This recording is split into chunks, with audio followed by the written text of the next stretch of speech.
WEWS. It's the Overnight Underground Podcast. Here's the headlines. USA, number one.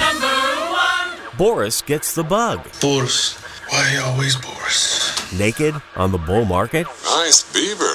Thank you. Mexicans demand border enforcement and drone TP delivery in San Francisco. I'm John Ford, and now today's Overnight Underground News. It's not a number one position to be proud of, but the U.S. has made it to the top of the coronavirus charts. Over 80,000 are known infected in the States, more cases than Italy has reported, and China has fessed up to. For those of you who thought it might take a few more days to make it to number one, you just underestimated American exceptionalism again. It's time once again to spin the wheel of celebrity infections.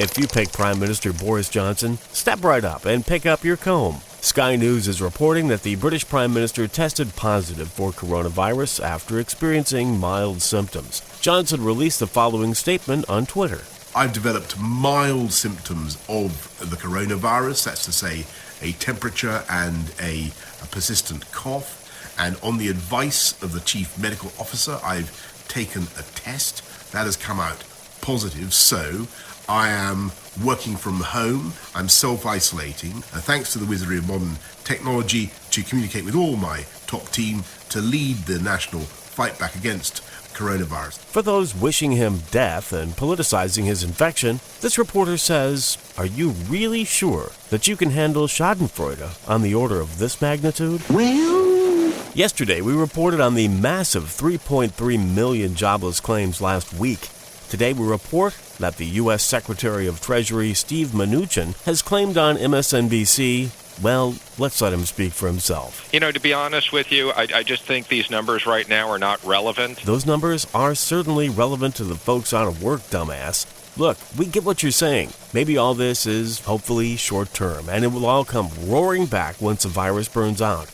But come on. Have a little heart and empathy when you open your big mouth, douchebag. Pardon my French, but you're an asshole. That 3-day point gain on the New York Stock Exchange, the biggest 3-day gain since 1931, hit a brick wall on the open of the market today. At opening, the Dow slid more than 800 points. Still, this couldn't stop one intrepid young woman from taking off her clothes and riding, or was it sliding, on the Financial District Bull in the nude yesterday. My bunion just got an awful twinge to it. The Overnight Underground website has a link to the pic in all its blurry genitalia glory.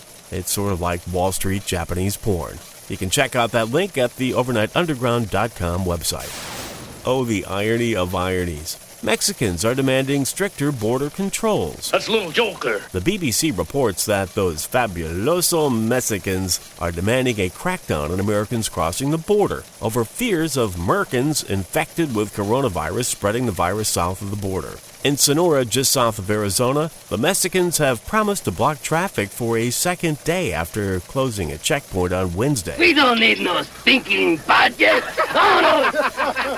Come on, who are they kidding? The American virus cartels will just tunnel under.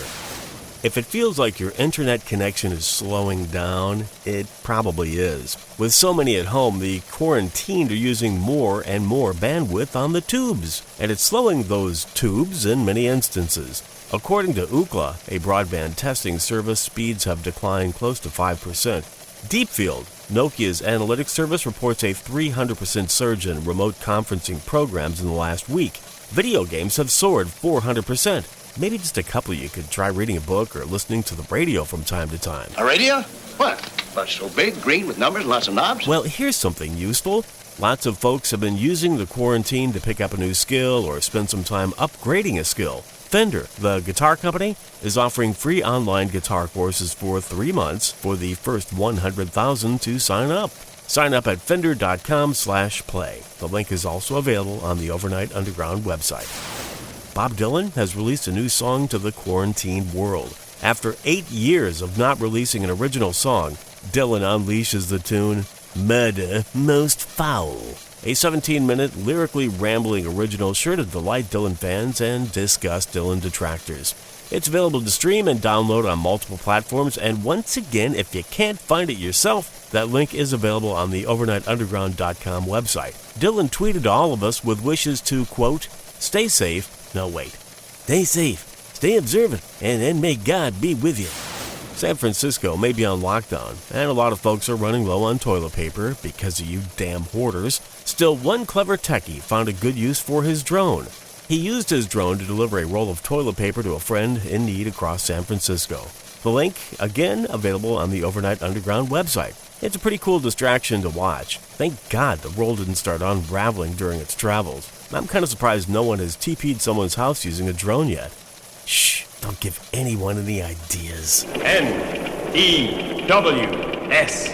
A mostly correct and occasionally incomplete transcript and links to reference sources and articles of this Overnight Underground can be found at overnightunderground.com.